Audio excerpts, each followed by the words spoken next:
राज्यात लवकरच विधानसभा निवडणुकीची रणधुमाळी. एकनाथ शिंदे यांनी दिला मोठे संकेत. राज्याच्या विधानसभा निवडणुका कधी जाहीर होणार या संदर्भात अनेक चर्चा सुरू होत्या. महाराष्ट्राच्या विधानसभेची मुदत 26 नोव्हेंबरपर्यंत आहे. हरियाणा विधानसभा निवडणुकीसोबत महाराष्ट्राची निवडणूक जाहीर होईल अशी अपेक्षा होती. मात्र निवडणूक आयोगानं हरियाणा आणि जम्मू काश्मीरची विधानसभा निवडणूक जाहीर केली. त्यानंतर महाराष्ट्रातील विधानसभा निवडणूक कधी जाहीर होणार अशा चर्चा रंगल्या होत्या.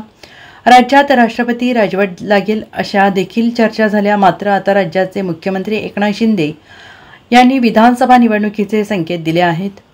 राज्यात विधानसभा निवडणूक कधी लागणार याचा अंदाज देखील शिंदे यांनी वर्तवला आहे. मुख्यमंत्री एकनाथ शिंदे यांच्याकडून चांदिवली येथील एका कार्यक्रमात विधानसभा निवडणुकांचे संकेत देण्यात आले आहेत. राज्यात नोव्हेंबर महिन्यात विधानसभा निवडणुका असल्याचे संकेत एकनाथ शिंदे यांनी दिले. येत्या 2 महिन्यानंतर नोव्हेंबर महिन्यात विधानसभा निवडणुका आल्याचं मुख्यमंत्री एकनाथ शिंदे यांनी म्हटलेलं आहे. यावेळी चांदिवली विधानसभा मतदारसंघातून दिलीप लांडे यांना निवडून देण्याचं आवाहन एकनाथ शिंदे यांनी केलं आहे.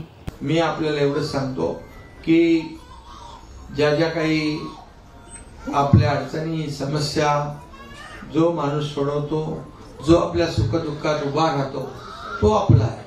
आणि मग अर्ध्या रात्री पण आमदार धावून जाणारा, लोकांच्या समस्या सोडवणारा हा दिलीप मामा.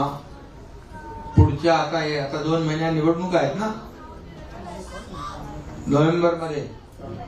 नोव्हेंबरमध्ये आपण सगळे प्रचंड मताधिक्याने दिलीप मामाच्या मागे उभं राहणार ना. सगळ्यांनी ताकदीने हात वरती करून मला दाखवा. दिलीप मामा आगे बढ़ो.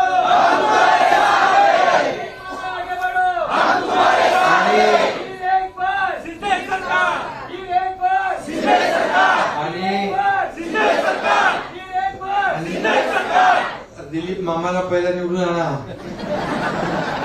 हे पहिलं काम आहे आपलं. आणि म्हणून मी आपल्याला सांगतो की रेकॉर्ड ब्रेक मताधिक्याने आता प्रचाराला येईन, पण मला वाटतं एवढं काम केलंय दिलीप मामाने की मला वाटतं हे सगळे लोक जे बाहेर निघाले ना तर समोरच्याचं डिपॉझिट जप्त झाल्याशिवाय राहणार नाही.